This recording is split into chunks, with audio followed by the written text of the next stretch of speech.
n'était pas obligatoire, puisqu'on est dans un cas où la présence d'un garant n'est pas obligatoire, mais l'État, en bon élève, s'applique les chartes qu'il a lui-même signées et donc sollicite un garant sur tous ces projets, ce qui justifie le plaisir de vous retrouver ce soir ici.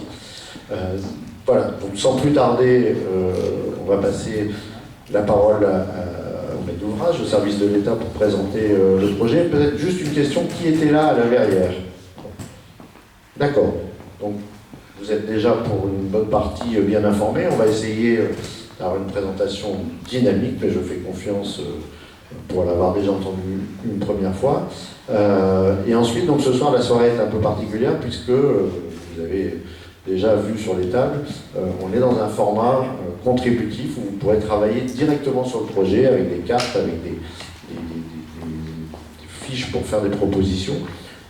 Voilà. Et puis on en parlera tout à l'heure, mais il y aura une réunion de clôture à mon repas la semaine prochaine. Voilà, je pense que... dernier point, à l'issue de cette phase de concertation, je rendrai un bilan, non pas sur les idées qui ont été émises, pas sur le fond, mais sur la forme, pour dire, oui, on a bien respecté, voilà, les modalités étaient convenables, tout le monde a pu trouver à s'exprimer, et les idées ont été entendues par le maître d'ouvrage. Voilà, je vous propose d'attaquer la présentation tout de suite. Oui, juste un petit mot de remerciement quand même à Monsieur le maire de nous avoir accueillis, à l'ensemble des élus qui sont là, et à Monsieur le maire qui est à nos côtés à cette tribune pour nous accompagner. Et un grand merci aussi à l'ensemble des riverains, des habitants locaux, comme je les appelle, qui sont venus participer. Et c'est vraiment très important pour nous parce que c'est comme ça qu'on enrichit notre projet et qu'il devient meilleur. Donc on va passer très vite dans le projet, mais je voulais quand même, par politesse, quand même nous présenter. Donc la DIRIF, c'est quoi? C'est la Direction des routes en Île-de-France. Donc je suis moi-même Nathalie de Grise, responsable du service modernisation du réseau. Et donc la DIRIF, c'est le service de l'État qui est en charge de l'entretien et de l'exploitation des routes du réseau routier national en Île-de-France. Vous voyez la carte, c'est à peu près 1300 km, 250 000 véhicules jour, 4 millions d'usagers, 30 000 interventions par an réalisées par nos agents que vous connaîtrez peut-être. Ce sont ceux qui ont des camionnettes orange et qui interviennent quand, par exemple, il y a un accident, quand il faut fermer la route le soir pour faire des travaux. Voilà, donc ils assurent la sécurité des usagers et des intervenants, et puis nous sommes en charge de l'entretien, mais aussi d'un certain nombre de grands projets, on appelle des plus gros projets. Donc aujourd'hui, je représente cette facette de la direction des routes en Île-de-France, ce qu'on appelle la maîtrise d'ouvrage. La maîtrise d'ouvrage, c'est celui qui définit le projet des études très amont et qui en assure la réalisation jusqu'aux travaux, jusqu'à la livraison. Et dans ce processus qui est un petit peu long, aujourd'hui on est en fait à des étapes très très amont, puisque nous avons fait les premières études de faisabilité, ce qu'on appelle d'opportunité. Et c'est ce qu'on va vous présenter aujourd'hui. On a défini les grands parties d'aménagement. Et pour aller plus loin, on vient aussi concerter avec les populations locales pour recueillir leur avis, leurs sentiments, leurs propositions pour justement l'améliorer au fil des ans. Alors nous sommes maîtres d'ouvrage, nous, État DIRIF, mais on n'est pas tout seul, nous avons des partenaires, la communauté d'Aglo, le département des Yvelines, mais aussi l'ensemble des élus et concernés sur le territoire du projet. Mes collaborateurs qui vont intervenir, donc Fanny Chantrel, qui est adjointe du service, ainsi que Sylvain Gérard, qui est directeur du projet. Et je vais leur passer tout de suite la parole pour vous présenter en quelques mots le projet. Merci, bonsoir. Pour vous présenter le projet, on va déjà s'intéresser à sa localisation. Donc on est à l'intersection de 3 communes, La Verrière, Coignères et Maurepas, à l'intersection de 2 routes, la RN10 qui est une route nationale gérée par l'État, et les RD 13 et RD 213 gérés par le conseil départemental des Yvelines. De manière synthétique, les enjeux à cet endroit, c'est déjà des enjeux d'un territoire en pleine mutation. Mutation parce qu'on a beaucoup de projets de création de logements, de création de zones d'activité, mais également un développement important des transports, que ce soit le projet sur la gare de la Verrière en intermodalité, mais aussi le projet de transport en commun en site propre, qui a notamment donné lieu il y a quelque temps à l'inauguration d'un élargissement du pont Schuller. On est à cet endroit du carrefour dans une zone où les modalités de circulation peuvent être améliorées. En particulier, comme l'a rappelé le maire en introduction, aujourd'hui, tous les mouvements ne sont pas possibles. Quand on vient de Paris sur la RN10, pour passer sur la RD13 vers la Verrière, on ne peut pas passer par le carrefour de la Valmeudon. Ce que l'on a fait aussi avec nos études, c'est qu'on a vu qu'à l'horizon 2030, des difficultés de circulation allaient apparaître, voire s'aggraver dans le secteur. On est également sur un carrefour qui est peu lisible pour l'ensemble des usagers, mais particulièrement pour les piétons, et qui donne lieu à des accidents, sur les dernières années avec des morts, des piétons tués, à cause de franchissements sauvages de la RN10. Ce qui est peut-être le plus marquant pour ce carrefour, c'est la frontière que peut constituer la RN10 entre les différentes villes et la frontière qu'elle peut constituer pour les différents modes de déplacement. Pour répondre à ces constats et à ces enjeux, les objectifs du projet, on peut les résumer en 4 types. Renforcer les liens entre les secteurs situés au nord et au sud de la RN10, améliorer globalement la lisibilité du carrefour et sécuriser les conditions de traversier pour tous, tout en maintenant la fluidité du trafic sur la RN10, mais aussi sur l'ensemble du secteur, en prenant en compte l'ensemble des projets que l'on connaît déjà. Et enfin, améliorer l'insertion urbaine de la RN10. L'objectif est bien d'apporter un plus qualitatif pour les entrées de ville. De manière très concrète, on a étudié plusieurs solutions techniques. Celle qui a été retenue repose sur un dénivellement de la RN10, c'est-à-dire que la RN10 va être enfouie, abaissée, on va creuser de l'ordre de 5 à 6 mètres pour abaisser le niveau de la RN10, ce qui permet de faire un pont entre les RD13 et RD213 à niveau. De part et d'autre, la mise en place de 2 carrefours à feu qui permettent ainsi de faire tous les mouvements. Comme je vous disais tout à l'heure, aujourd'hui, oula, si on peut revenir à la bonne diapo, et j'appuie sur le bon bouton promis.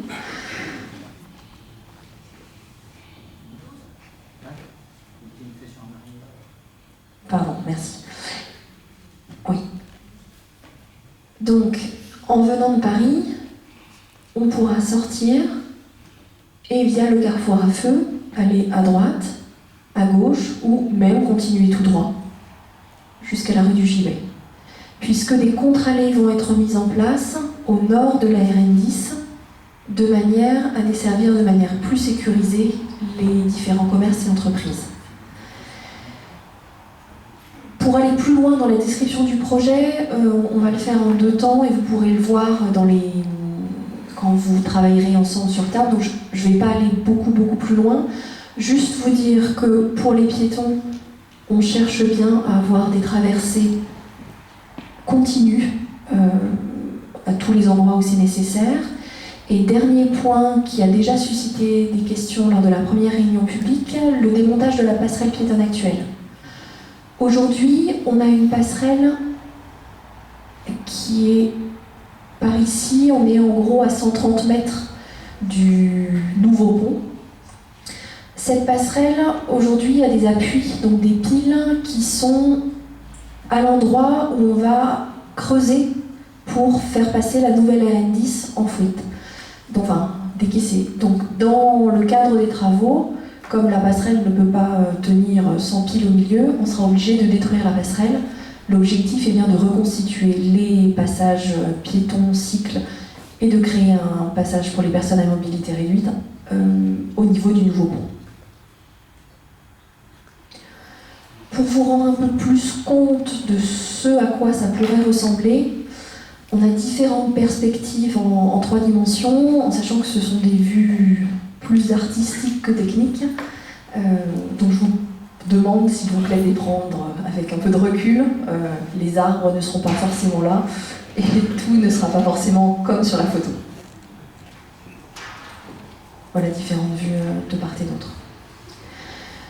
Ce projet, on l'a dit, est porté par l'État, en lien avec le conseil départemental gestionnaire des routes départementales, la communauté d'agglomération de Saint-Quentin-en-Yvelines. On est en amont du projet, on a déjà fait un certain nombre d'études.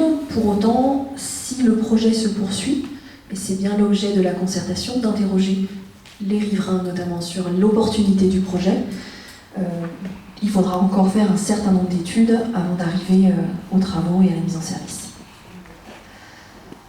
Une concertation, en 2 mots, les objectifs. Recueillir votre avis, d'une part sur l'opportunité du projet, mais aussi de manière plus précise sur les objectifs, les caractéristiques techniques. Répondre à vos questions. Et enfin, et c'est surtout l'objet de l'atelier de ce soir, enrichir le projet. Nous avons eu jusqu'à maintenant une approche d'expert technique ou une approche socio-économique. En venant vous présenter le projet, notre objectif c'est de recueillir votre expertise d'usage, vous utilisez, vous vivez au quotidien autour de ce carrefour, à proximité de ce carrefour, et on a besoin de vous pour comprendre comment il marche aujourd'hui et comment il pourra fonctionner demain. Nous allons maintenant vous présenter les thématiques que nous vous proposons d'approfondir ce soir. Donc tout d'abord, première thématique, les modes actifs et la desserte des commerces et des entreprises. Donc modes actifs, piétons, cycles. Alors en ce qui concerne la situation actuelle, donc on constate actuellement une piste cyclable qui longe la RN10 et il n'y a aucune protection entre la RN10 et la piste cyclable. Donc, comme on l'évoquait tout à l'heure, si une voiture fut embardée, il y a toujours un risque, effectivement, pour qu'une voiture fauche un piéton ou un cycliste. Et comme on le voit bien sur cette photo, il n'y a pas de place pour les piétons qui sont obligés, du coup, de marcher sur la piste cyclable. Donc on a bien des croisements et des chevauchements non sécurisés entre cheminement véhicule, cycle et piétons. Et d'autre part, là on voit bien que les accès aux sociétés et puis aux commerces qui sont un peu plus loin se font directement depuis la RN10. C'est-à-dire que là, une voiture va devoir freiner assez fortement, traverser, franchir la piste piétonne pour aller sur le parking. Donc là aussi, un brusque freinage d'une voiture, c'est toujours source d'accident. Donc une situation actuelle qui est quand même assez accidentogène. Donc les principes du projet, il s'agit bien de sécuriser le franchissement de la RN10, donc pour les piétons, les cycles et les personnes à mobilité réduite. Donc ça pourrait être réussi grâce à la voie partagée piétons et cycles de large de 4 mètres qu'on va mettre au niveau du pont qui va relier la RD 213 avec la RD 13. Donc cette voie partagée sera une zone plane en fait, donc très accessible aux personnes à mobilité réduite, contrairement à la passerelle piétonne actuelle qui présente de fortes pentes, donc pas du tout accessible aux personnes à mobilité réduite et pas très pratique non plus pour les vélos. Donc un objectif du projet, c'est également de mettre en place des cheminements piétons continus pour que tous les itinéraires puissent être possibles à pied. Également améliorer les continuités du réseau de pistes cyclables du territoire, donc en aménageant des voies partagées, que ce soit le long de la RN10 ou que ce soit au niveau du pont. Et donc maintenir et sécuriser la desserte des commerces et des entreprises en faisant en sorte que les accès ne se fassent plus directement depuis la RN10 avec ces problématiques de freinage de voitures pour accéder et se garer au niveau des commerces. Alors, en ce qui concerne les différentes sous-variantes que nous avons étudiées, Donc, alors, on a étudié tout d'abord la mise en place d'une contre-allée permettant de desservir les commerces qu'on a vus en photo tout à l'heure, enfin les sociétés qu'on a vues en photo tout à l'heure, plus le restaurant Villa Maria. Donc, dans ce premier scénario, on a une contre-allée qui est ce qu'on appelle une zone de rencontre, c'est-à-dire qu'elle est accessible aux piétons, aux véhicules, aux cycles, tout ça mélangé. Et donc ça fait une zone limitée à 20 km/h. Et donc là, on a la piste cyclable qui s'interrompt, mais les vélos peuvent continuer à rouler sur cette contre-allée. Et puis les vélos peuvent récupérer la piste cyclable à nouveau. Donc c'est une première variante, enfin une première piste de solution qui a été proposée notamment parce que dans cette variante-là, on voulait, et c'est un des objectifs de notre projet, limiter au maximum d'empiéter sur les propriétés privées, donc de limiter au maximum les emprises foncières. Donc dans une nouvelle variante qu'on a étudiée, donc on a abaissé l'axe de la RN10 vers le sud de 10 mètres pour avoir plus de place et pour avoir des aménagements un peu plus lisibles. Donc là, on a sur cet aménagement une voie partagée piéton et cycle, donc large de 3,4 mètres, donc en continu, et qui ne se chevauche pas avec la contre-allée. Donc là, on a toujours une contre-allée qui dessert les sociétés et le restaurant, mais on n'a pas de zone de rencontre, puisque là, les piétons disposent d'un trottoir. Donc là, sur cette contre-allée, on a juste les voitures et les vélos, et donc les piétons qui disposent d'un trottoir. Et donc là, une continuité parfaite de la voie partagée. Alors en ce qui concerne, donc là on a vu le côté est, donc en ce qui concerne le côté ouest de l'axe RD213 RD13, donc là dans la première variante qu'on a étudiée, donc on a donc la contre-allée qui permet de desservir les différentes sociétés, les différents commerces, une piste cyclable et un trottoir. Après, l'inconvénient de ce scénario, de cette variante, c'est que là, on empiète assez fortement sur les propriétés privées, et donc il y aura nécessité de faire des acquisitions foncières. Et nous, l'objectif qu'on a poursuivi dans le projet, c'est de limiter au maximum d'empiéter sur les propriétés privées. Et donc la solution qui permet le mieux possible d'atteindre cet objectif, donc c'est cette solution présentée ici, donc avec une voie partagée piéton-cycle, donc toujours large de 3,4 mètres, qui se rétrécit à ce niveau-là pour se transformer en trottoir. Donc là, on a un trottoir large de 1,80 m, et donc les vélos, du coup, qui rebasculeraient ici sur la chaussée à ce niveau-là.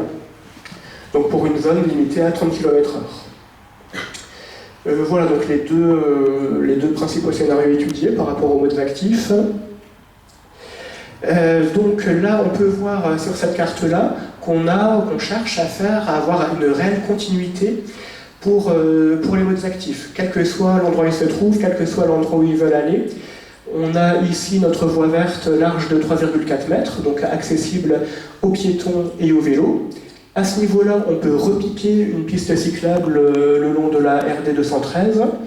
Ici, on a notre voie partagée piéton et cycle large de 4 mètres au niveau du pont. Et plus bas, on a donc les aménagements piétons et cycle du contrat de Paul de la Verrière pour rejoindre la gare de la Verrière. Et donc on reliera pour les piétons et les cycles la voie large de 4 mètres jusqu'aux aménagements piétons et cycles, pour qu'il y ait vraiment une continuité, que les piétons et les cycles puissent de là aller directement à la gare de la Verrière à pied et à vélo en toute sécurité. Donc Sylvain Girard vient de vous présenter en quelques mots les éléments nécessaires pour commencer à travailler sur les modes actifs, piétons, cycle, continuité et la desserte des commerces.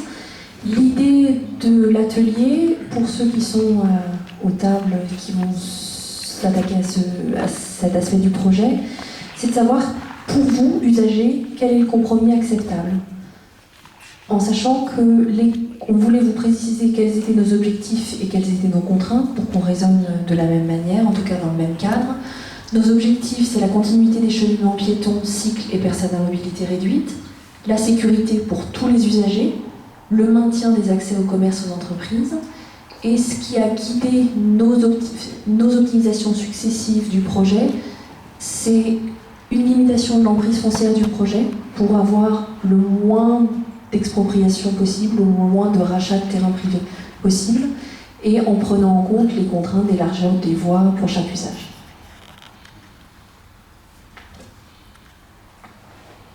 Donc on va maintenant passer à la deuxième grande thématique sur laquelle on va travailler aujourd'hui.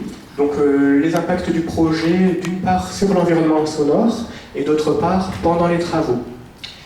Donc en ce qui concerne l'environnement sonore, donc on a affiché à l'écran des cartes de bruit. Donc c'est l'état existant, de jour et de nuit. Donc carte de gauche de jour, carte à droite de nuit. Et donc là, on voit effectivement que une grosse part de la problématique se porte le long de la RN10. À proximité de la RN10, on a effectivement un fort niveau sonore. Et donc le projet permettra d'abaisser ce niveau sonore le long de la RN10 grâce à l'abaissement du niveau de la RN10. Donc, comme on vient de le voir, les effets attendus du projet, c'est l'apaisement de l'environnement sonore le long de la RN10, donc grâce à cet enfouissement partiel de la RN10.